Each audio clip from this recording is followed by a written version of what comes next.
Hello दोस्तों। उस रात सड़क बिल्कुल सुनसान थी। चारों तरफ अंधेरा फैला हुआ था और मेरी सांसें बेकाबू हो चुकी थी। मैं पूरी ताकत लगाकर भाग रही थी और एक पल के लिए भी रुकना मेरे लिए मौत को दावत देने जैसा था, क्योंकि मुझे डर था कि वो लोग किसी भी वक्त मेरे पीछे आ सकते हैं, मुझे पकड़ सकते हैं और मेरी गोद में सिमटी उस नन्ही सी जान को मुझसे छीन सकते हैं। मैं भागती रही, लेकिन अब मेरे पैर जवाब देने लगे थे। 3 घंटे पहले ही मैंने एक बच्ची को जन्म दिया था। मेरा शरीर दर्द से टूट चुका था, आंखों के आगे अंधेरे छाने लगे थे। आखिरकार मैं सड़क के किनारे बैठ गई। मेरे अंदर इतनी ताकत नहीं बची थी कि एक कदम भी आगे बढ़ा सकूं, लेकिन मेरी गोद में पड़ी मेरी बेटी, मेरी सोनी, उसके लिए मुझे जिंदा रहना था। मैं चक्कर खाकर बैठी हुई थी, एक हाथ से सड़क का सहारा और दूसरे हाथ से अपनी बेटी को सीने से लगाए हुए। मुझे अस्पताल से भागना पड़ा था, क्योंकि अगर मैं रुक जाती तो शायद आज मेरी बेटी जिंदा नहीं होती। दोस्तों, मेरा नाम कविता है। मैं एक अनाथ लड़की हूँ। माँ बाप का साया बचपन में ही उठ गया था। मेरे चाचा और चाची ने मुझे पाला था। चाचा मुझसे बहुत प्यार करते थे, लेकिन चाची के लिए मैं सिर्फ एक बोझ थी। सुबह से रात तक घर के काम करवाती और खाने के नाम पर सबके खाने के बाद बचा कुचा मुझे देती। मेरी चचेरी बहन सुनीता थी, जिसे चाची आंखों का तारा मानती थी।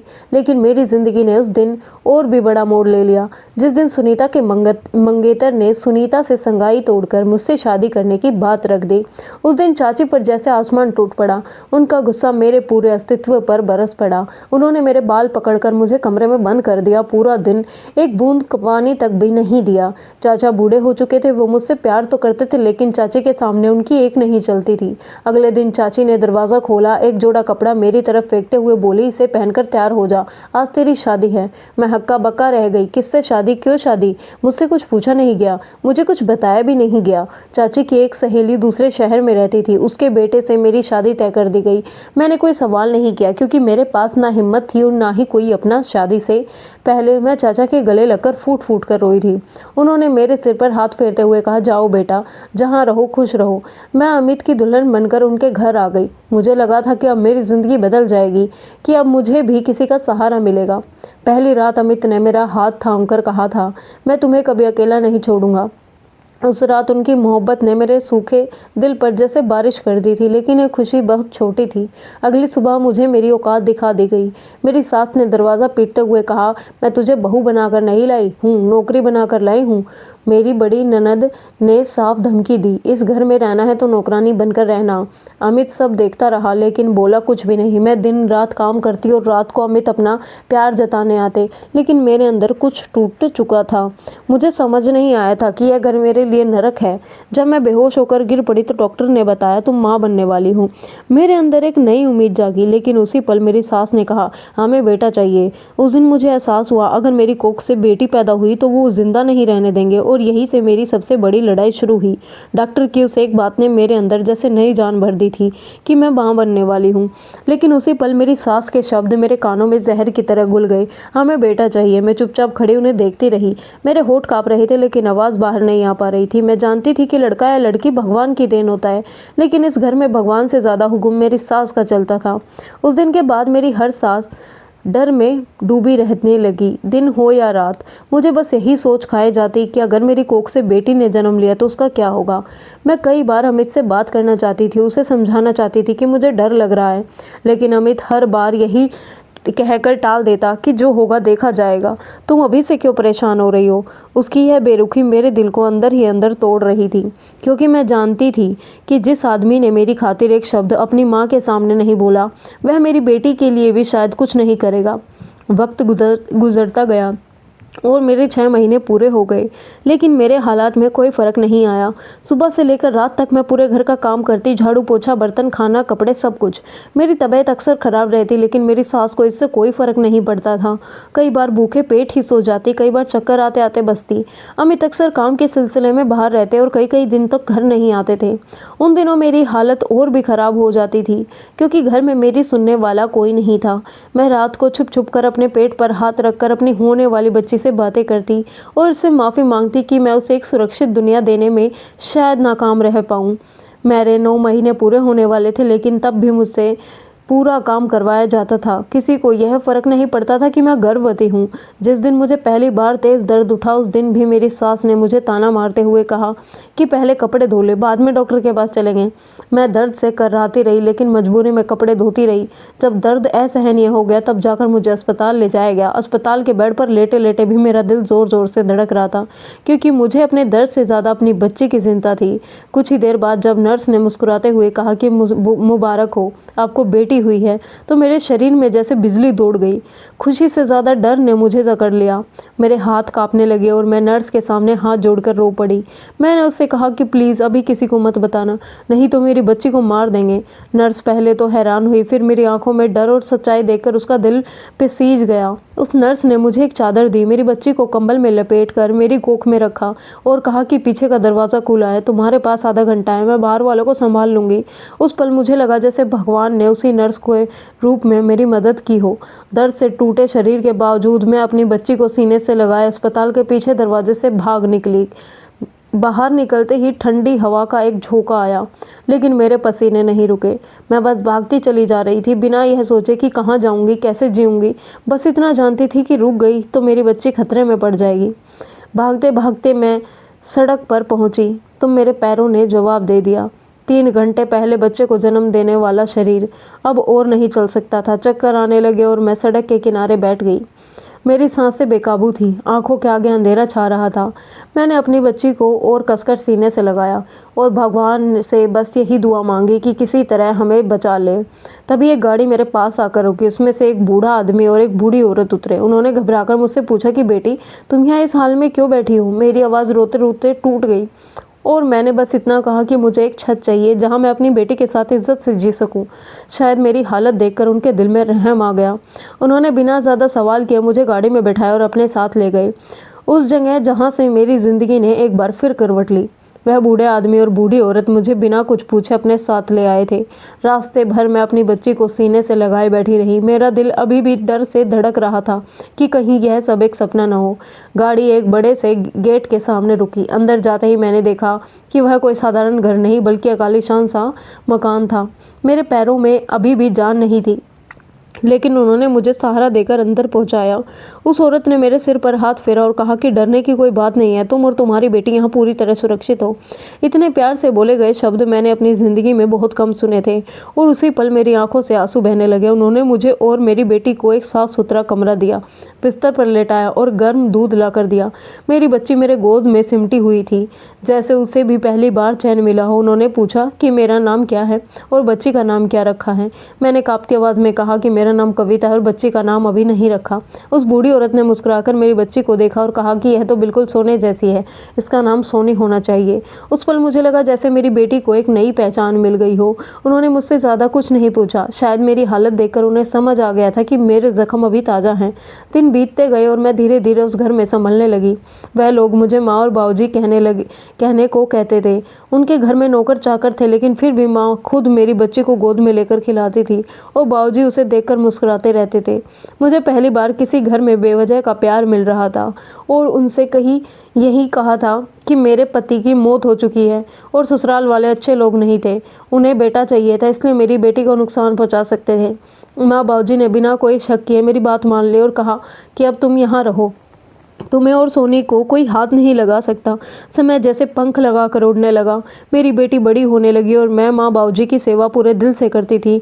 उनकी दवाइयों से लेकर उनके खाने पीने तक हर चीज़ का ख्याल रखती। मुझे ऐसे लगता था जैसे भगवान ने मेरे सारे दुखों के बदले मुझे यह 2 फरिश्ते दे दिए हों। बाबूजी अक्सर कहते थे कि हमने पिछले जन्म में ज़रूर कोई अच्छा काम किया होगा जो तुम हमें मिली हो। मैं हर बार उनकी बात सुनकर मुस्कुरा देती, लेकिन अंदर कहीं ना कहीं डर अभी भी जिंदा था कि कहीं यह सुख भी मुझसे छिन न जाए। मेरी बेटी सोनी अब लगभग 1 साल की होने वाली थी कि अचानक बाबूजी की तबीयत खराब रहने लगी। डॉक्टर आते जाते रहते और धीरे धीरे बाबूजी बिस्तर से लग गए। मैं दिन रात उनकी सेवा में लगी रहती। एक दिन बाबूजी ने मेरा हाथ पकड़कर बहुत कमज़ोर आवाज़ में कहा कि कविता, हमने तुम्हें अपनी सगी बेटी से भी बढ़कर माना है और सोनी तो हमारी जान है। हम नहीं चाहते कि हमारे बाद तुम दोनों फिर से बेसहारा हो जाओ। हमारी बीमारी की खबर सुनकर हमारा बेटा विदेश से आ रहा है और हम चाहते हैं कि तुम्हारी शादी उसी से कर दे ताकि तुम और सोनी हमेशा इस घर में रह सको। बाबूजी की यह बात सुनकर मेरे पैरों तले ज़मीन खिसक गई। मैं शादीशुदा थी, मेरा पति जिंदा था, फिर मैं ये कैसे कर सकती थी। मैं मना करने के लिए उनकी तरफ देखने लगी, लेकिन उनकी आंखों में इतनी उम्मीद थी कि मेरे होठों से शब्द ही नहीं निकले। उनकी तबीयत और ख़राब ना हो इसी डर से मैं चुप रह गई। मैंने मन ही मन सोचा कि जब उनका बेटा आएगा तो उससे सच बात करूंगी, वह ज़रूर समझेगा और अपने माँ बाप को भी समझा लेगा। मेरी एक चुप्पी ने घर में खुशियों की लहर दौड़ा दी। माँ बाबूजी शादी की तैयारियों में लग गए। घर में फिर से रौनक लौट आई, लेकिन मेरे दिल में बेचैनी बढ़ती जा रही थी। हर बीतता दिन मुझे भारी लग रहा था। मैं रात को सोने को सीने से लगाकर यही सोचती कि आगे क्या होने वाला है। 2 दिन बाद उनका बेटा आने वाला था। घर पूरी तरह सजा हुआ था। माँ बाबूजी खुशी से फूले नहीं समा रहे थे। मैं उनके पास बैठी थी और सोनी हमारे बीच फर्श पर खेल रही थी कि तभी बाहर गाड़ी के हॉर्न की आवाज़ आई। माँ खुशी से बोली कि मेरा बेटा आ गया। मेरा दिल अचानक ज़ोर से धड़कने लगा। ना जाने क्यों मेरे मन में एक अजीब सी घबराहट होने लगी। जैसे ही दरवाज़ा खुला और वह शख्स अंदर आया, उसे देखते ही मेरे रोंगटे खड़े हो गए। मेरा दिल ज़ोर ज़ोर से धड़कने लगा और मेरी आंखों के सामने अंधेरा छा गया, क्योंकि दरवाजे पर जो खड़ा शख्स कोई और नहीं बल्कि अमित था। अमित को सामने खड़ा देखकर मेरे पैरों तले ज़मीन खिसक गई थी। एक पल के लिए मुझे लगा जैसे सब कुछ घूम रहा हो। मेरी सांसें तेज़ हो गई और बिना कुछ सोचे समझे मैं बिजली की तेज़ी से सोनी की तरफ बढ़ी। उसे अपनी गोद में उठा लिया और पीछे हटते हुए चीख पड़ी कि मेरे पास मत आना। अगर मेरी बेटी को हाथ लगाया तो मैं तुम्हें नहीं छोड़ूंगी। मेरी आवाज़ में इतना डर था कि खुद मुझे यकीन नहीं हो रहा था कि यह आवाज़ मेरी है। अमित मेरी तरफ हैरानी और बेचैनी से देख रहे थे। उनके चेहरे पर सवाल ही सवाल थे। आंखों में पछतावा और दर्द साफ दिखाई दे रहा था। वह एक कदम आगे बढ़े और बोले, कविता डरो मत, मैं हूँ तुम्हारा अमित। तुम्हें और हमारी बेटी को कोई नुकसान नहीं पहुँचाएगा। लेकिन उस वक्त मेरे कान कुछ भी सुनने को तैयार नहीं थे। मेरे दिमाग में बस यही चल रहा था कि यही वो इंसान है जिसने मुझे उस नरक में अकेला छोड़ दिया था। यही वो इंसान है जिसकी चुप्पी ने मुझे अपनी नवजात बच्चे के साथ भागने पर मजबूर कर दिया था। अमित बार बार कह रहे थे कि कविता प्लीज़ मेरी बात सुनो। मैं तुम्हें ढूंढता रहा, हर जगह ढूंढा, लेकिन तुम नहीं मिली। जब मुझे पता चला कि तुम बच्ची को लेकर गायब हो गई हो तो मेरा दिल टूट गया था। माँ ने मुझे बताया था कि तुम किसी पुराने आशिक के साथ भाग गई हो, लेकिन मेरा दिल यह मानने को तैयार नहीं था। मुझे पता था कि तुम मुझे धोखा नहीं दे सकती। तुम ज़रूर किसी मजबूरी में हो गई होगी। उनकी बातें सुनकर भी मेरा दिल नहीं पसीजा, क्योंकि जिन आँखों ने मुझे उस घर में तड़पते हुए देखा था और फिर भी चुप रही, उन पर भरोसा करना मेरे लिए नामुमकिन था। माँ बाबूजी कभी मुझे देखते, कभी अमित को। उन्हें कुछ समझ नहीं आ रहा था। उनकी नज़रों में मैं एक विधवा लड़की थी और सामने खड़ा अमित उनका बेटा। बाबूजी ने कांपती आवाज़ में पूछा कि यह सब क्या है बेटा? तुम दोनों एक दूसरे को कैसे जानते हो? इससे पहले कि मैं कुछ कहती, अमित ने आगे बढ़कर कहा कि बाबूजी, यह मेरी पत्नी है और सोनी मेरी बेटी। इस एक वाक्य ने जैसे पूरे कमरे में सन्नाटा फैला दिया। माँ की आंखें फैल गई और बाबूजी कुर्सी का सहारा लेकर बैठ गए। मैं अब भी सोनी को सीने से लगाए खड़ी थी। मेरा शरीर काँप रहा था, क्योंकि मुझे डर था कि अब सच सामने आने के बाद मेरी बेटी मुझसे छीन ली जाएगी। अमित ने भर्राई आवाज़ में बताया कि कविता मेरी ज़िंदगी में आई सबसे अच्छी इंसान है, लेकिन मेरी सबसे बड़ी कमज़ोरी भी मेरी माँ रही है। मेरी माँ की हर बात पर आंख मूंदकर भरोसा किया और कविता की एक भी बात सुनने की हिम्मत नहीं जुटा पाया। जब यह पता चला कि कविता गर्भवती है, तब भी मैं उसे बचा नहीं पाया। जब बेटी पैदा हुई और कविता उसे लेकर भाग गई, तब मुझे समझ आया कि मैंने कितनी बड़ी गलती की है। मैं रात रात भर रोया हूँ, अपनी बेटी की एक झलक पाने के लिए तड़पा हूँ। उनकी बातें सुनते सुनते मेरी आंखों से आंसू बहने लगे, लेकिन मेरा डर अब भी कम नहीं हुआ था।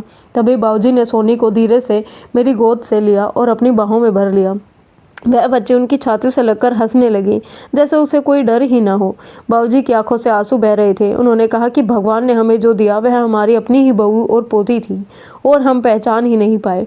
फिर धीरे धीरे सारी सच्चाई सामने आने लगी। अमित ने बताया कि वह माँ बाबूजी के सगे बेटे हैं, लेकिन बचपन से उनके चाचा ने उन्हें गोद ले लिया था, क्योंकि उनके कोई संतान नहीं थी। बाद में चाचा चाची के घर कई बच्चे हो गए, लेकिन अमित को भावनात्मक रूप से अपने पास बांधे रखने के लिए चाची ने उन्हें कभी सच्चाई नहीं बताई। वह हमेशा पैसों और स्वास्थ्य के लिए अमित का इस्तेमाल करती रही और अमित उन्हें ही अपनी असली माँ मानता रहा। माँ बाबूजी यह सब सुनकर टूट से गए थे। उन्हें एहसास हुआ कि जिस बेटे के लिए उन्होंने सारी जिंदगी दुआएं मांगी, वह उनके सामने होते हुए भी उनसे दूर रहा। अमित भी फूट फूट कर रो पड़े। उन्होंने कहा कि आज अगर कविता और मेरी बेटी मुझसे छिन जाती तो मैं खुद को कभी माफ़ नहीं कर पाता।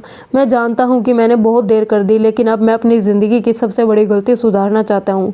उसकी यह बात सुनकर मेरे दिल में चल रही जंग थोड़ी धीमी पड़ी, लेकिन भरोसा अभी भी अधूरा था, क्योंकि जख्म बहुत गहरे थे। अमित के आंसुओं और पछतावे के बाद मेरा दिल अब भी डर से भरा हुआ था, क्योंकि भरोसा अगर एक बार टूट जाए तो उसे जोड़ना आसान नहीं होता। मैं सोनी को देख रही थी और बाबूजी की गोद में खिलखिला रही थी, जैसे उसे किसी आने वाले खतरे का कोई अंदाजा ही ना हो। माँ उसके बालों में उंगलियां फेरते हुए रो रही थी और बार बार यही कह रही थी कि भगवान ने उनसे उनका सब कुछ छीनने के बाद अब सब कुछ लौटा दिया है। बाबूजी के कांपती आवाज़ में कहा कि कविता, हमने तुम्हें बेटी समझकर इस घर में रखा और आज पता चला कि तुम तो हमारी बहू थी और यह बच्ची हमारी पोती। हमारी आंखों के सामने हमारी ही औलाद इतना दुख सहती रही और हमें भनक तक नहीं लगी। यह कहकर उन्होंने मेरे सिर पर हाथ रखा। उस स्पर्श में मुझे पहली बार पिता जैसा सुकून महसूस हुआ। अमित ने मेरे सामने हाथ जोड़ दिए। उन्होंने कहा कि मैंने ज़िंदगी में सबसे बड़ा पाप तुम्हारा साथ ना देकर किया है। मैं माँ की बातों में इतना उलझ रहा था कि तुम्हारे आंसू देख ही नहीं पाया। मुझे माफ़ कर दो कविता। मैं वादा करता हूँ कि अब ना तुम्हारे आंसुओं को अनदेखा करूँगा और ना अपनी बेटी की तरफ किसी भी बुरी नज़र को उठने दूंगा। उसके शब्दों में पछतावा था, लेकिन मेरे दिल में साल भर की पीड़ा जमा थी। मैंने बहुत धीमी आवाज़ में कहा कि अमित, मुझे तुम्हारे प्यार से नहीं, तुम्हारी चुप्पी से डर लगता है। जिस दिन मुझे तुम्हारी सबसे ज़्यादा ज़रूरत थी उस दिन तुमने कुछ नहीं कहा। अगर आज ये लोग हमारे साथ न होते तो शायद मैं और सोनी जिंदा भी ना होते। मेरी बात सुनकर अमित का सिर झुक गया। शायद पहली बार उन्हें अपने किए का पूरा एहसास हुआ था। बाबूजी ने उसी वक्त फैसला सुना दिया कि अब से कविता और सोनी इसी घर में रहेंगी और अमित भी हमारे साथ रहेगा। उन्होंने साफ कहा कि जिस औरत ने कविता और उसकी बेटी को अब कभी अपनाया नहीं, उसके पास जाने की अब कोई ज़रूरत नहीं है। भगवान ने जिसके पास 6 औलादें दी हैं, वह अपने बच्चों के साथ खुश रहे और हम अपनी बहू और पोती के साथ। माँ ने भी अमित से कहा कि अगर तुम सच में अपने गुनाहों की भरपाई करना चाहते हो तो इस घर को अपना घर मानो और कविता को अपनी बराबरी का दर्जा दो, नौकरानी का नहीं। अमित ने बिना एक पल सोचे हामी भर दी। उन्होंने कहा कि अब मेरी असली दुनिया यही है, मेरी पत्नी, मेरी बेटी और मेरे माँ बाप जी। धीरे धीरे मेरे दिल का डर पिघलने लगा। मैंने सोचा कि शायद भगवान ने मुझे यहाँ सिर्फ इसलिए पहुँचाया था ताकि मेरी बेटी को वह प्यार मिले जो मुझे कभी नहीं मिला। मैंने अमित को पूरी तरह माफ़ तो नहीं किया, लेकिन उसे एक मौका देने का फैसला किया, क्योंकि सोनी के चेहरे की मुस्कान मेरे लिए सबसे बड़ी सच्चाई थी। समय के साथ अमित ने मुझसे अपने वादों को निभाना शुरू किया। वह हर फैसले में मुझे शामिल करता, मेरी राय पूछता और सबसे बड़ी बात, उसने कभी किसी को मुझे नीचा दिखाने की इजाज़त नहीं दी। माँ बाबूजी भी सोनी को जान से ज़्यादा प्यार करने लगे थे। पूरा घर उसकी किलकारियों से गूंजने लगा था। आज जब मैं पीछे मुड़कर देखती हूँ तो लगता है कि मेरी ज़िंदगी ने मुझे बहुत रुलाया, बहुत आजमाया, लेकिन आखिर में मुझे वह सब दे दिया जिसकी मुझे सबसे ज़्यादा ज़रूरत थी। मुझे प्यार करने वाले माँ बाप, जिम्मेदार पति और एक प्यारी सी बेटी। सच ही कहा गया है कि भगवान हमारे लिए कभी बुरा नहीं सोचते, बस कभी कभी वह हमें इतना मजबूत बना देते हैं कि हम अपने हिस्सों की खुशियों की कदर करना सीख जाएं। मेरी कहानी यहीं ख़त्म नहीं होती, बल्कि यहीं से एक नई सुकून भरी ज़िंदगी शुरू होती है। अगर आपको दोस्तों मेरी कहानी पसंद आई हो तो इसे लाइक ज़रूर करें, चैनल पर नए हैं तो सब्सक्राइब भी करें और ऐसे ही भावनात्मक कहानियों के लिए जुड़े रहें। धन्यवाद दोस्तों, मिलते हैं कल आपसे एक और नई कहानी के साथ।